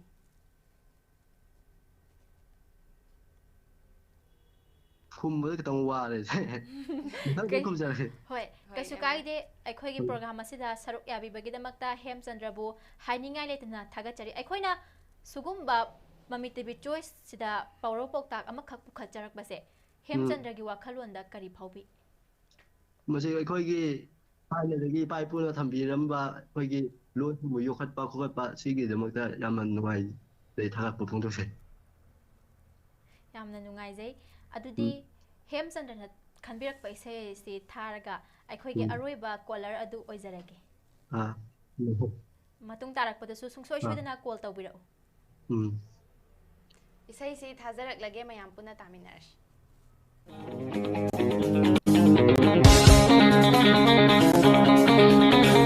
รีพิวซีกับไฮกันโอไอ้แกคุกกี้เน่ต้องมีท่ามาไกตัวมาเกยกับลังระบาดเน่ไอ้ลอยนักขังยีบาเน่คุกกี้ชกไปยาโร่เฮ้เฮ้รีพิวซีกับไฮกันโอไอ้แกคุกกี้เน่ต้องมีท่ามาไกตัวมาเกยกับลังระบาดเน่ไอ้ลอยนักขังยีบาเน่คุกกี้ชกไปยาโร่น่าหันมาใครรู้เพียงที่โยไฮเป็นยาเน่โนคุกกี้นูกี้ชาดงในยากาบิลูยีน่าหันมาใครนูเปียที่โอหายปัญญาเดียดคุกกี้นูกี้ชาดงในยากาบิลูยีนี่จอดามตะกี้ตันโคดักลีมาไม่ติดชากยาลันเจนเดอรีมาโอ้เธอดำดละอนาและคอยคบมาตำกวีมาฮักปุกันนาทิ้งบังงำลูบานีอาสมนะงาสิกีอีพิโซดอาสิกิลวยรักปกิปุงจาดูเยาวรักเลยมาทั้งอีพิโซดตะสุสงสวยช่วยนะมายามปุณณะสรุปยามินาสีงาสิกิดีอดมกิโฮชอัญจลีอมดีดิลปารานีนะอามุกะนะครุมจารีลอยน่าฮัดละนี่น้อยสุฮัดไปยาวมวยเลยทำโดยคอยกินแน่ไอ้คอยกินแน่คุกกี้น่าให้ปอปีทาแกไม่ใช่น่าให้ยาโรยคุกกี้น่าให้ตอกไข่ตานี่ไม่ใช่น่าให้คุณน่าเลยเชียคุกกี้น่าให้ไม่ใช่ก็แบกกูกับปอเพลีไม่ใช่น่าให้คุกกี้มันนี่พูดอะไรไม่อร่อยคุกกี้น่าให้ปอปีทาแกไม่ใช่น่าให้ยาโรยคุกกี้น่าให้ตอกไข่ตานี่ไม่ใช่น่าให้คุณน่าเลยเชียคุกกี้น่าให้ไม่ใช่ก็แบกกูกับปอเพลีไม่ใช่น่าให้คุกกี้มันนี่พูดอะไรไม่อร่อยมันนี่พูดคุกกี้อะไรบ้างมันนี่พูดคุกกี้อะไรบ้างก็แบกคุกกี้ก็แบกคุกกี้ก็แบกคุกกี้โอยน่ะเล่าปีโรสันที่เล่ามาตกปีโรสู้กับปันดีรันน้ำเฟลเลยพายเรือลอยแบบพิจารณากับมันนี่พูดกันลำใครก็ซอยสร้างโอเนเวอร์เดียโรปอปี้ก็เช่นตรงนั้นที่สังคมเลยกับมันนี่พูดเลยไม่อร่อยอะทุกปอปี้ท่าไปว่าที่ปันเดเขาที่มาหลานสิปอปี้กินไม่ปอปี้นะขยามคุยนะกุ๊กตุนทำกันนี่กุ๊กกี้หุยจบพัดตะวันโคยอาศิดีฮัดปัดปาปูรวยเฮ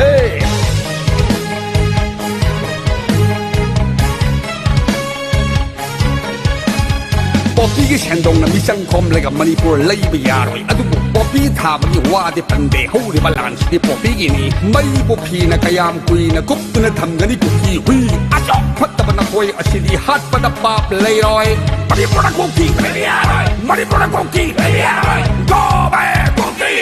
ก็แบกคุกกี้โอยน่ะเล่าปีโรสันที่เล่ามาตกปีโรสู้กับปันดีรันน้ำเฟลเลยพายเรือลอยแบบพิจารณากับมันนี่พูดกันลำใครก็ซอยสร้างโอเนเวอร์เดียโร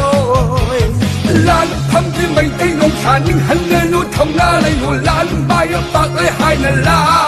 วโรคุกกี้นี่บ่หายเรือบัตันยาวบ่เฮ็ดทำแล้วบ่มาทำดูได้เฮ็ดตาหักลุ้นมาลานทำที่ไม่ได้น้องชานิ่งหันเงินนู้ทำหน้าเลยอยู่ลานใบปากเลยให้น่ะลาวโรคุกกี้นี่บ่หายเรือบัตันยาวบ่เฮ็ดทำแล้วบ่มาทำดูได้เฮ็ดตาหักลุ้นมานุ่ง Shiribadera sound never yok luba we ngau rak patari hat top le get kai nom tau batai lu Shiribadera sound never yok luba we ngau rak patari hat top le get kai nom tau batai Repeat ka hai ga no